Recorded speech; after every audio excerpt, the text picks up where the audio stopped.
You know, throughout the ages, young people have always been the fuel that lit the fire of change. If you go down in history and you looked at all civilizations, whether it is in Europe of old, it is young people who rose.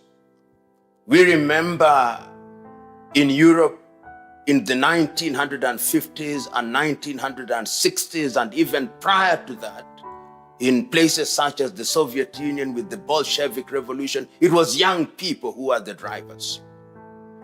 If you look at the United States of America, which is part of the so-called New World, it was young people who were in the forefront of the change that took place, both in the struggle for independence and the civil rights movement with people like Ralph Abernathy, Martin Luther King Jr., John Henry Clark, W.B. Du Bois. If you look at the Caribbean, it's people like Sylvester Williams and individuals such as Marcus Garvey who are pushing the Pan-African movement. And if you come to Latin America, you will find that it was younger people like Simon Bolivar, who was responsible for the changes that took place in Latin America, creating in Argentina, in Bolivia, young people. If you come to Asia, once again, it was young people. If you talk about the changes that took place in that part of the world, it was individuals such as Chairman Mao Zedong when they were younger.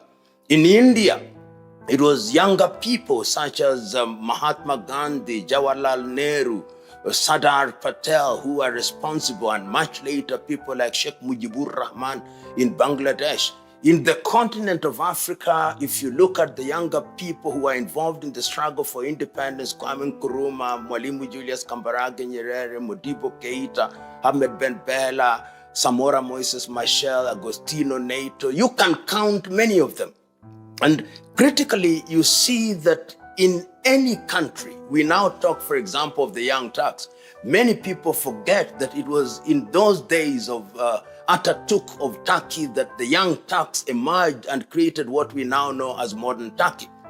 In China, in Tiananmen Square, in Korea, the 1980s changes, in South Africa, the independence movement I've already talked about, but go to South Africa, the Sharpeville massacre, go to that same South Africa, the Soweto rebellions and all these. So young people have to recognize, particularly young people in the continent of Africa now, that if Africa is to know change, and this is not only applicable to young Africans, it's applicable to young Europeans, it is applicable to young Asians. It is the synergy that will be created amongst young people, the cohabitation of well-meaning efforts by young people that is going to change the world. And the world must change. Nobody is going to live in silos. The octogenarian politicians that we now have who are ruling the roost, the only way that we are going to remove them is by creating a network of young people throughout the world who are not going to be persuaded to do the right things out of racism, creed, religion, or ethnicity. And it can be done. The spirit that led to the creation of the United Nations in 1945 was a defying spirit.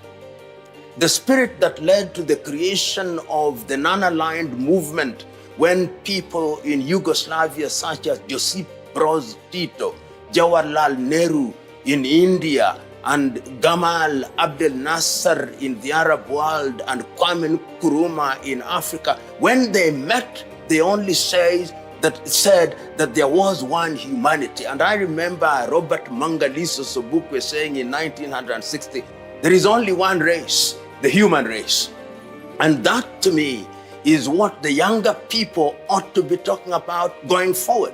Because if they take that path, then we can meaningfully expect that the wars we have, which are affecting the entire world, will then be a thing of the past. Today, nobody can afford to live in silos.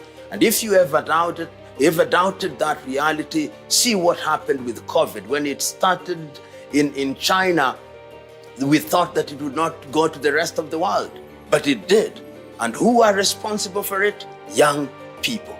Young people. And that's why I agree with Mwalimu Julius Nyerere when he said in 1967, the secret to development is having young men and women who are well brought up, young men and women who have vision, young men and women who are prepared to sacrifice to ensure that they create a sustainable environment for their generation and generations yet to be born.